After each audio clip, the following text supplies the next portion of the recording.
السلام علیکم پیارے بچوں، آپ کو پتہ ہے کہ آج علیزہ بدول کے گھر میں مجلس ہو رہی ہے اور مجلس دادا جان پڑھ رہے ہیں اور دونوں بچے سن رہے ہیں۔ پتہ ہے آج مجلس میں دادا جان نے کیا سنایا؟ تو چلیں پیارے بچوں، میں آپ کو بتاتی ہوں کہ آج دادا جان نے مجلس میں دونوں پیارے بچوں کو کیا سنایا۔ دادا جان نے بتایا کہ امام جعفر صادق علیہ السلام ہمارے چھٹے امام اور 8ویں معصوم ہیں۔ امام جعفر صادق علیہ السلام مدینہ منورہ میں 17 ربیع الاول کو پیدا ہوئے۔ امام جعفر صادق علیہ السلام کے والد کا نام امام محمد باقر علیہ السلام ہے اور آپ کی والدہ کا نام ام فروہ ہے۔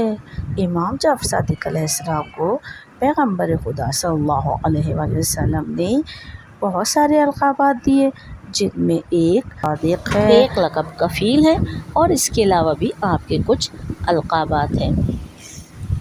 فاضل، طاہر، صابر نام زیادہ مشہور ہے، وہ صادق آل محمد ہے۔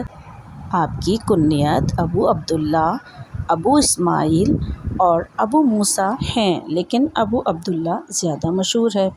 جس وقت امام جعفر صادق علیہ السلام کی ولادت ہوئی تو ایک کنیز آپ کو لے کر امام محمد باقر علیہ السلام کی خدمت میں حاضر ہوئی، لیکن امام محمد باقر علیہ السلام گھر میں موجود نہیں تھے، تو کنیز نے آپ کو امام زین العابدین علیہ السلام کی گود میں دے دیا۔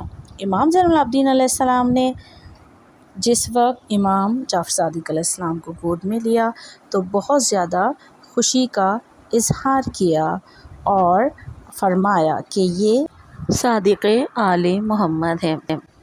امام جعفر صادق علیہ السلام نے اپنا بچپن اور اپنی نوجوانی امام محمد باقر علیہ السلام اور اپنے دادا امام زین العابدین علیہ السلام کے زیر سایہ گزارا اور آپ نے ان دونوں بزرگوار سے علم دین کو بہت اچھی طرح کسب کیا اور اتنا علم دین حاصل کیا کہ آپ اپنے زمانے کے مشہور ترین عالم بن گئے اور آپ کی شہرت دور دور تک پھیل گئی۔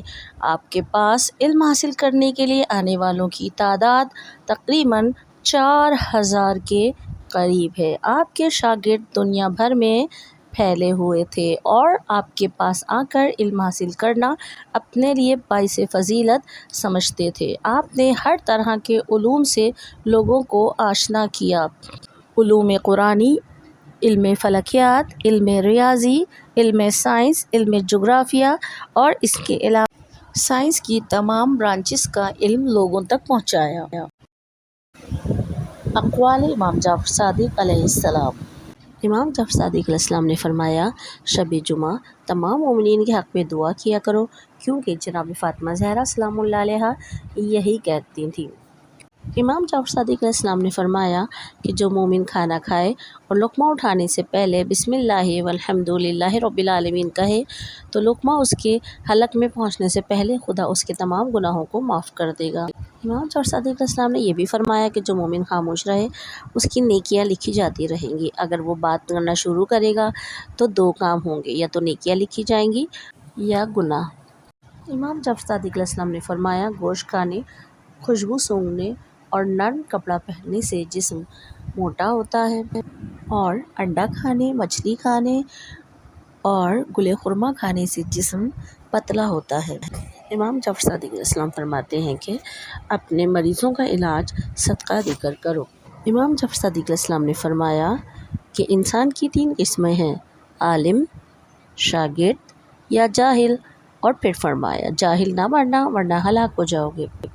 امام جعفر صادق علیہ السلام کا مدرسہ بہت زیادہ مقبول ہو رہا تھا۔